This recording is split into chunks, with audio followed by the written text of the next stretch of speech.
नमस्कार, जय हिंद, वंदे मातरम। जिन विद्यार्थियों ने इस वीडियो को देख लिया है उनकी तो बल्ले बल्ले होने वाली है। क्यों? क्योंकि आप सभी जानते हैं 8 नवंबर को आपका विज्ञान विषय का पेपर रहेगा, कक्षा 9वीं का, और पेपर रहेगा आपका अर्धवार्षिक परीक्षा का। पेपर में लेना है आपको 75 नंबर और करना है आपको परीक्षा में टॉप। तो इस वीडियो को देखना है लास्ट तक, क्योंकि पूरा पेपर बनकर आ रहा है प्रश्न बैंक से। कोई भी क्वेश्चन आपका नहीं छूटेगा, बस सभी क्वेश्चन आपको याद होना चाहिए। 8 नवंबर को 100% छपेगा। जिन जिन ने इस वीडियो को देखा है वो यूँ मान के चलिएगा कि सिस्टम फाड़ देंगे। सिस्टम फाड़ देंगे। जी हाँ, सही सुना है आपने। चलो तो हम बिना देर के अब स्टार्ट करते हैं पहले क्वेश्चन से। उससे पहले अगर आप चैनल पर पहली बार आए हैं तो चैनल को सब्सक्राइब कीजिएगा और घंटी के बटन को ऑल पर करिएगा, ताकि आप हर एक वीडियो में सिस्टम फाड़ सको। हम अध्याय नंबर 1 देखेंगे, जिसका पूरा सॉल्यूशन आपको मिलने वाला है। अध्याय नंबर ये पूरा आप देखेंगे।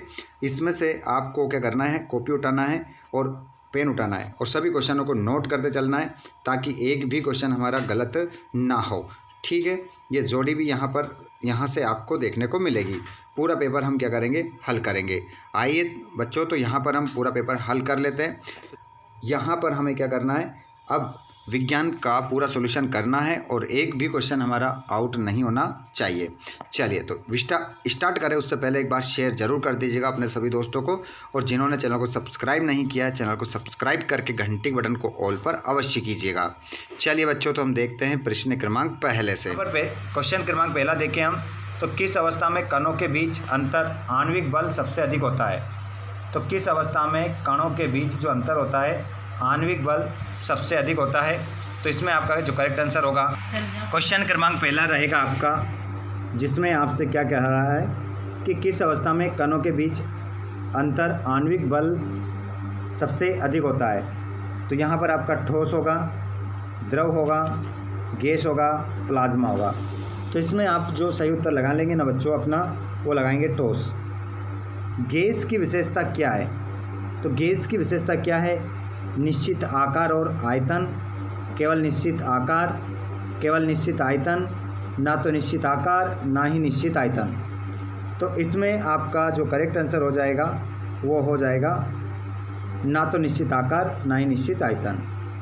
प्रश्न नंबर तीसरा, किस अवस्था के कण सबसे अधिक गतिशील होते हैं? ठोस के, द्रव के, गैस के, प्लाज्मा के। तो इसमें आपका जो सबसे ज़्यादा गतिशील होते हैं वो हो जाएंगे आपके गैस के। बर्फ को गर्म करके जल में बदला जाता है, ये कौन सी अभिक्रिया है? संघनन, वाष्पीकरण, गलन, उदरपातन। तो ये आपका हो जाएगा गलन। जल के गैसीय अवस्था को क्या कहते हैं? बर्फ कहते हैं, जल कहते हैं, वाष्प कहते हैं, बादल कहते हैं। तो जल के गैसीय अवस्था को जो कहा जाता है ना बच्चों, उसे कहा जाता है वाष्प। लिख के रखिएगा, क्वेश्चन में किसी प्रकार की आपको गलती नहीं करना है। वाष्पीकरण की दर को कौन सा कारक प्रभावित नहीं करता है? तो सतह क्षेत्रफल, तापमान, हवा की गति, रंग। तो यहाँ पर आपका जो करेक्ट आंसर हो जाएगा वो हो जाएगा रंग। दबाव बढ़ाने पर गैस का आयतन क्या होता है? बढ़ता है, घटता है, अपरिवर्तित रहता है, द्रव में बदल जाता है। तो यहाँ पर आपका करेक्ट आंसर लगा लेंगे आप, घटता है। अपने हाथ में कॉपी और पेन जरूर रखिएगा, और जो भी दोस्त आपके इस चैनल के माध्यम से अभी नहीं जुड़े हैं उनको एक बार इस वीडियो को आप शेयर ज़रूर करें और इस परीक्षा में अच्छे नंबर लेकर आ सके। आइए विद्यार्थियों, तो गैस को द्रव में बदलने की प्रक्रिया को क्या कहा जाता है? तो यहाँ पर आपका आंसर हो जाएगा, इसे कहा जाता है द्रवीकरण। द्रवीकरण इसे कहते हैं। जब किसी ठोस को बिना द्रव बने सीधे गैस में बदला जाता है तो उस प्रक्रिया को कहते हैं संघनन, वाष्पीकरण, उदरपातन, गलन। तो इसका आंसर आपका जो हो जाएगा वो हो जाएगा उदरपातन। क्वेश्चन नंबर 10, कौन सी अवस्था सबसे अधिक संपीड़नीय होती है? ठोस, द्रव, गैस, प्लाज्मा। तो इसमें आपका जो आंसर होगा वो हो जाएगा गैस। किस प्रक्रिया में गैस सीधे ठोस में परिवर्तित होती है?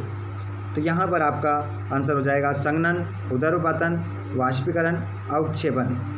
तो इसमें आपका संघनन आपका राइट आंसर होगा। अगला क्वेश्चन, पदार्थ की कितनी अवस्थाएं होती है? तो 2 होती है, 3 होती है, 9 होती है, 7। तो इसमें आपका आंसर क्या लगाएंगे आप? 3। पदार्थ की कितनी अवस्थाएं होती है? 3 होती है। अगला क्वेश्चन है, पदार्थ की किस अवस्था में किसी वस्तु का एक निश्चित आकार, स्पष्ट सीमाएं एवं नगण्य संपीड्यता होती है? ठोस में, द्रव में, गैस में, जल में। तो इसमें आपका जो करेक्ट आंसर होगा वो हो जाएगा ठोस। अगला क्वेश्चन है, न्यूनतम विसरण का गुण पाया जाता है? तो न्यूनतम विसरण का जो गुण पाया जाता है ठोस में पाया जाता है, द्रव में, गैस में, या उपरोक्त में से कोई नहीं। तो यहाँ पर आपका आंसर हो जाएगा इसमें ठोस। अगला क्वेश्चन है, गैसों के किस गुण के कारण उन्हें सिलेंडर में भर के रखा जाता है? संपीड्यता, तरलता, विसरण और परासरण के कारण। तो इसमें आपका आंसर हो जाएगा संपीड्यता के कारण। अगला क्वेश्चन है, रिक्त स्थान की पूर्ति करना है। तो यहाँ पर पहला क्वेश्चन देखेंगे, द्रव का वाष्प में बदलना कहलाता है।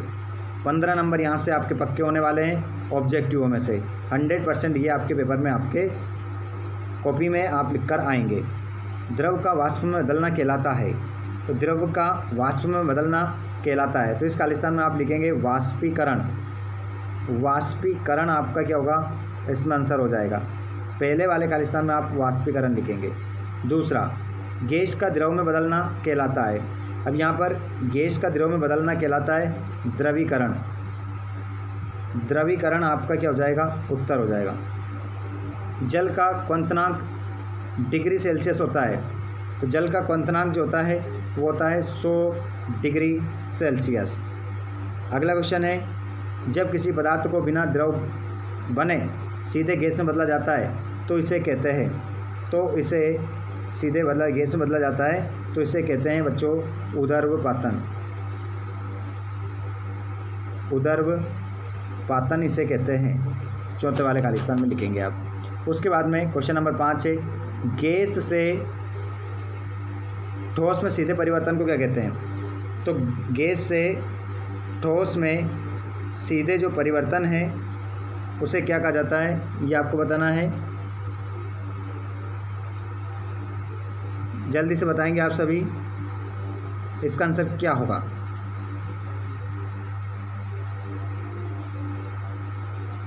जल्दी से आपके सभी के सवाल का जवाब का इंतज़ार है। जल्दी से आप बताएंगे क्या कहते हैं उसको। जितने भी विद्यार्थी हमारे जुड़ रहे हैं,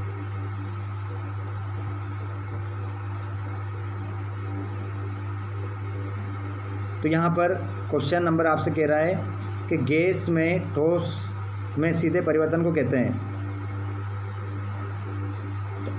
बताइए जल्दी से क्या होगा इसका आंसर। तो इसे हम कहते हैं निक्षेपण। याद रखिएगा, इस खालिस्तान में आप लिखेंगे निक्षेपण। निक्षेपण आपका 5 वाले में आंसर हो जाएगा। और द्रवों में आपसी आकर्षण बल होता है। तो द्रवों में आपसी आकर्षण जो बल होता है वो इसमें आप लिखेंगे कम होता है, कम। ठोस कार्बन डाइऑक्साइड को नाम से भी जाना जाता है।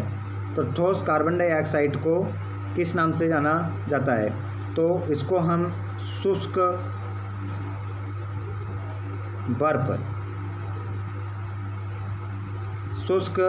बर्फ के नाम से भी जाना जाता है। क्वेश्चन क्रमांक अगला है, ठोस कार्बन डाइऑक्साइड को नाम से भी जाना जाता है। तो ठोस कार्बन डाइऑक्साइड को शुष्क बर्फ के नाम से भी जाना जाता है।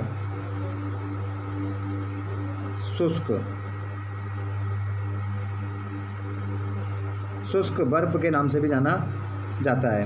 ठीक है, यहाँ पर ठोस कार्बन डाइऑक्साइड को शुष्क बर्फ के नाम से भी जाना जाता है।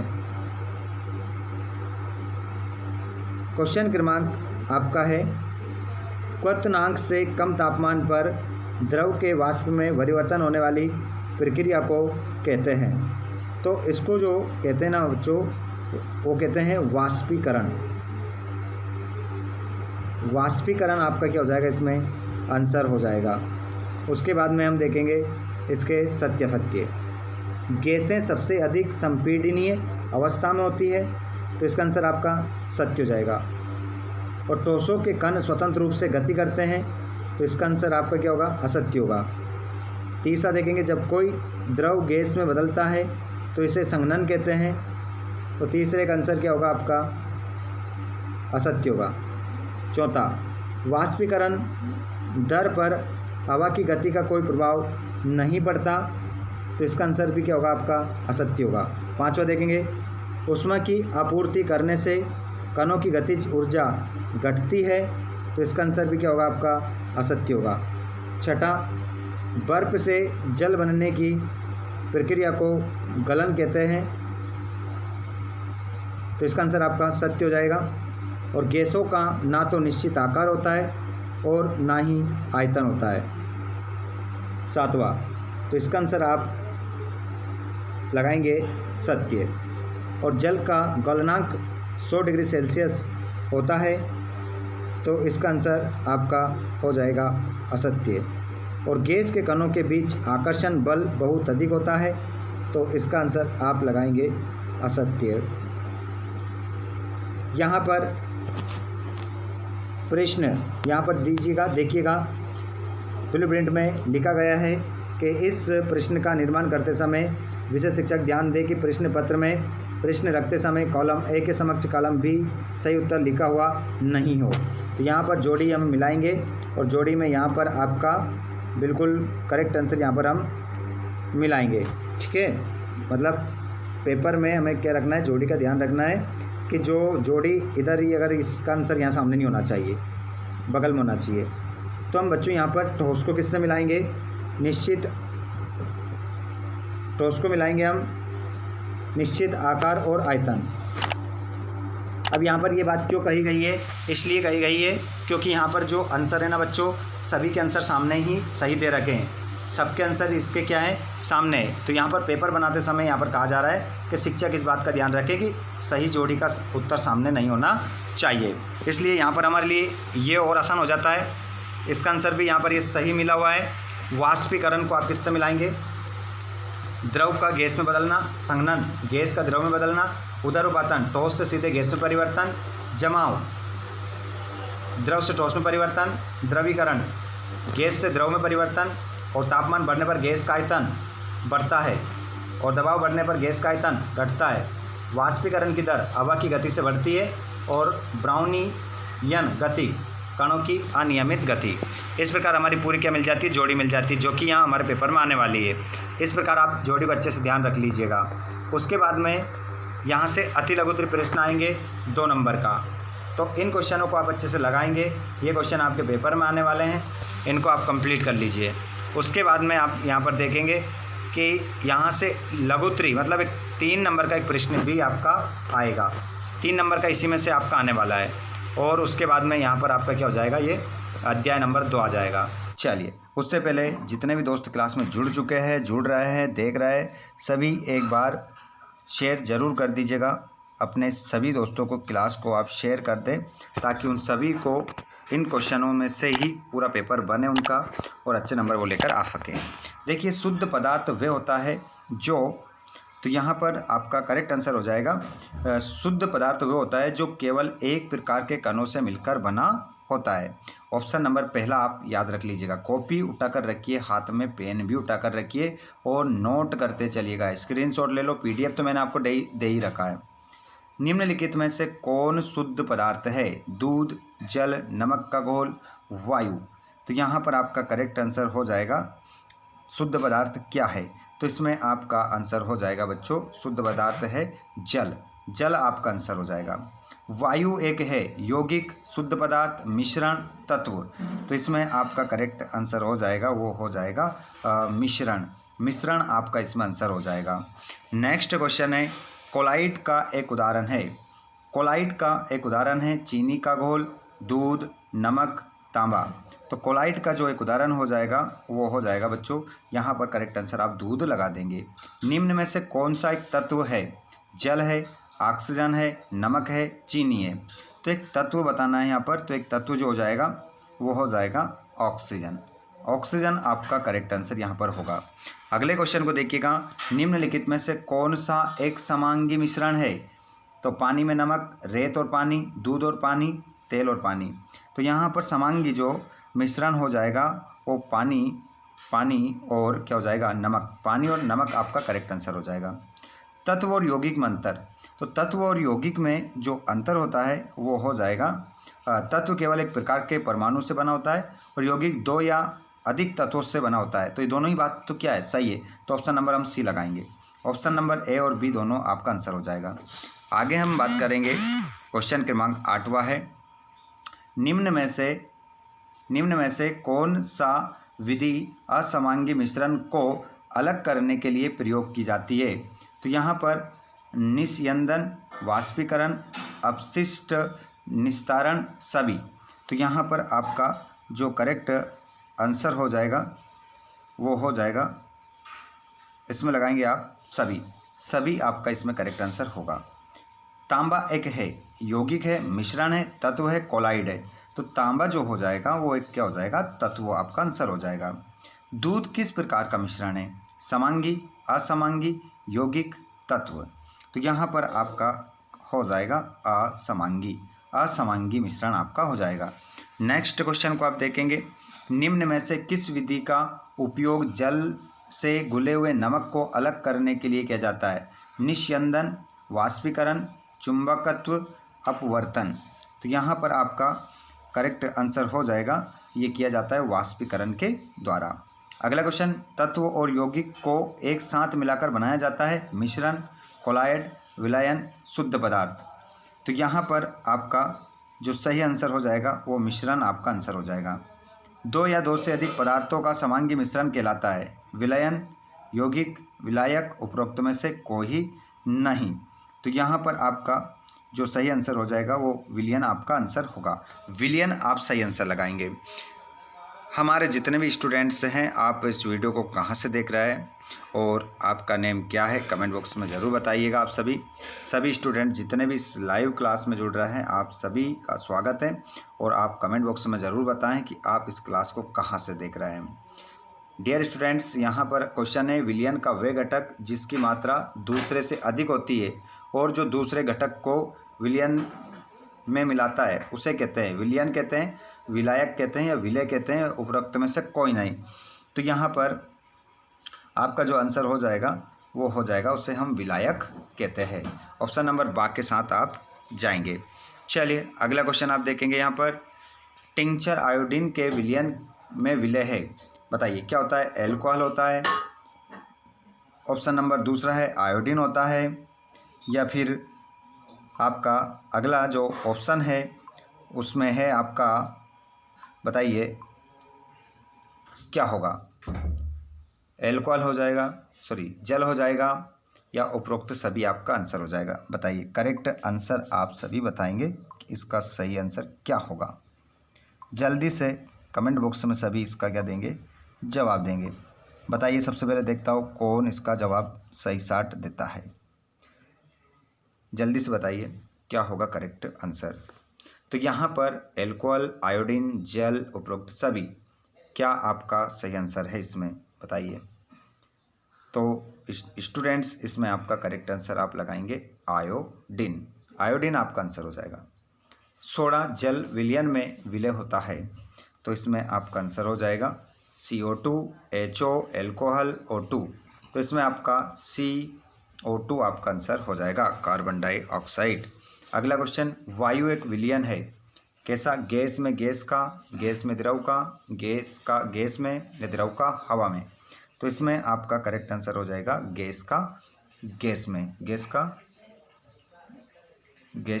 में आपका आंसर हो जाएगा। ठीक है, चलिए नेक्स्ट क्वेश्चन को आप देखेंगे, रिक्त स्थान को देखेंगे। वायु एक मिश्रण है, तो वायु एक कैसा मिश्रण है ये आपको बताना है। तो यहाँ पर आपका आंसर हो जाएगा समांगी। समांगी आपका इसमें आंसर हो जाएगा, पहला क्वेश्चन का आंसर। रेत और जल का मिश्रण एक मिश्रण है, तो रेत और जल का जो एक मिश्रण है वो कैसा हो जाएगा, विषमांगी। विषमांगी आपका इसमें आंसर हो जाएगा। तीसरा, किसी मिश्रण से ठोस को अलग करने के लिए विधि का उपयोग करते हैं, तो यहाँ पर जो विधि हो जाएगी वो अवसादन विधि, अवसादन, या फिर इसे हम निस्पंदन विधि भी कहते हैं। ठीक है, अवसादन लिख लीजिएगा इसमें। चौथा, एक शुद्ध पदार्थ है जो केवल हाइड्रोजन और ऑक्सीजन से बना होता है, तो क्या होता है, तो यहाँ पर आप बात करेंगे जल। जल एक शुद्ध पदार्थ है जो हाइड्रोजन और ऑक्सीजन से बना होता है। पांचवा, दूध एक प्रकार का मिश्रण है, तो ये आपका हो जाएगा, दूध में आप जो अपना आंसर लगाएंगे वो कोलाइडल।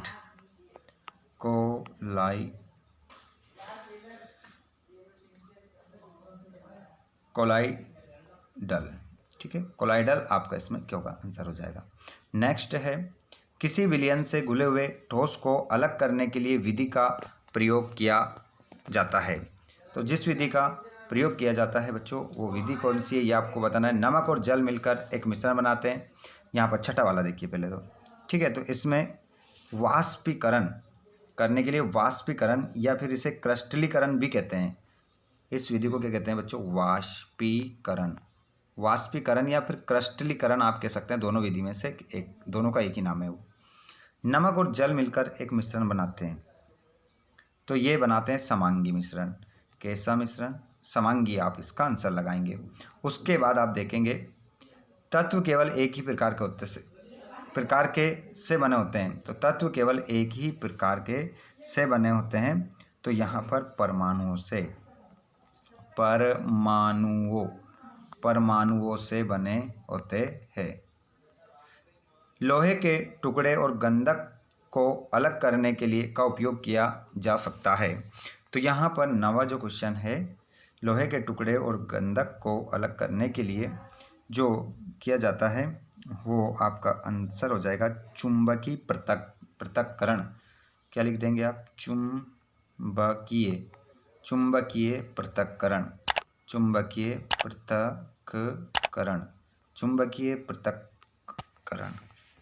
अगला है आपका क्वेश्चन कि जल का क्वथनांक डिग्री सेल्सियस होता है, तो जल का जो क्वथनांक डिग्री सेल्सियस होता है, तो आपका आंसर इसमें आप लगा लेंगे 100 डिग्री सेल्सियस।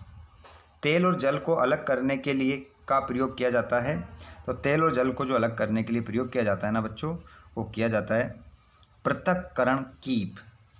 क्या लिखोगे, पृथक्करण कीप का क्या किया जाता है, प्रयोग किया जाता है।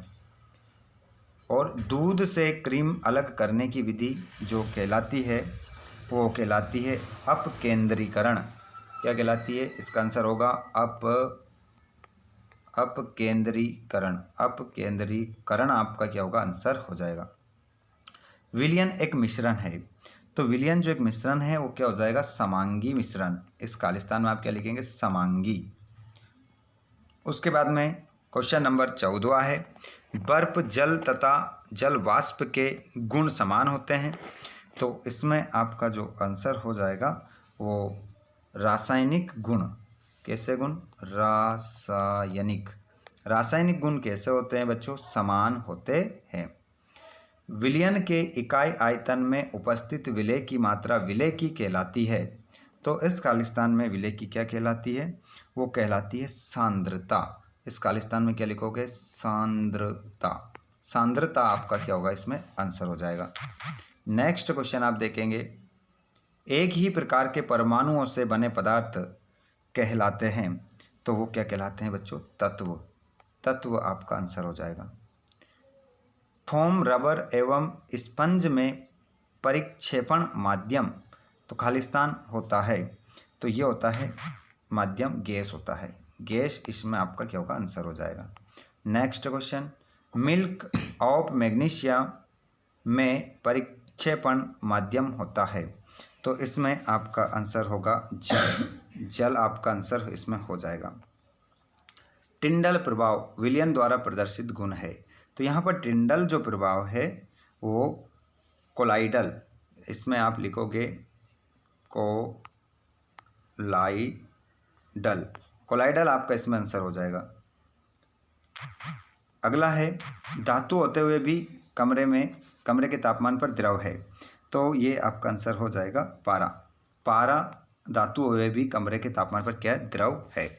अब ये क्वेश्चन आपके आएंगे कितने नंबर का, ये क्वेश्चन आपके 2-2 नंबर के रहेंगे, ठीक है। इन्हीं में से आपका आएगा ये क्वेश्चन आपका 3 नंबर का रहेगा, ठीक है, इस चैप्टर से।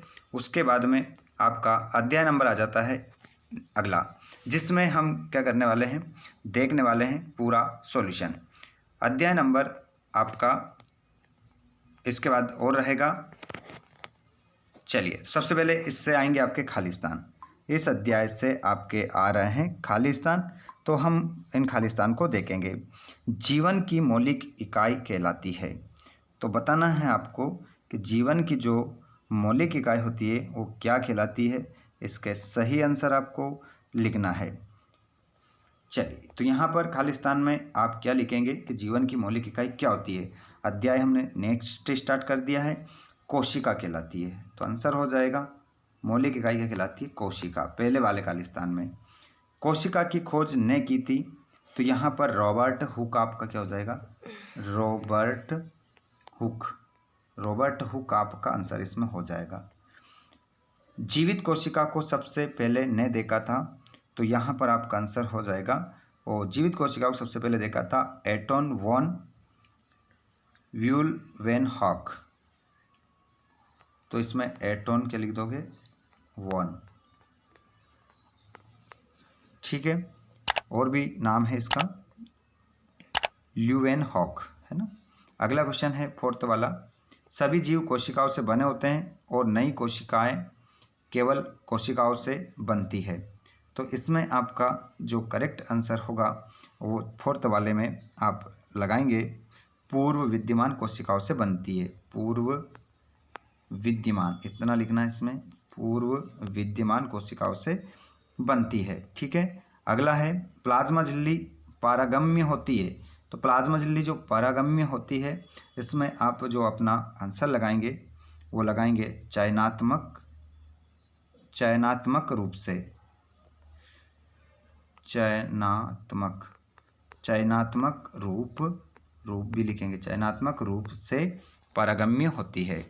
अगला देखेंगे आप वानस्पतिक कोशिकाओं को कोशिका भित्ति से बनी होती है। तो यहाँ पर आपका जो आंसर हो जाएगा वो सेल्यूलोज। इसमें यहाँ पर खालिस्तान में लिखना है क्या, सेल्यूलोज आपका इसमें आंसर हो जाएगा।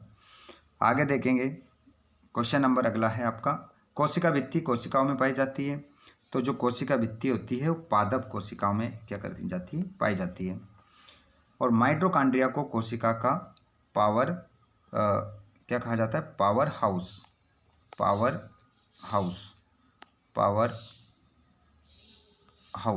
हाउस कहा जाता है, ध्यान रखिएगा।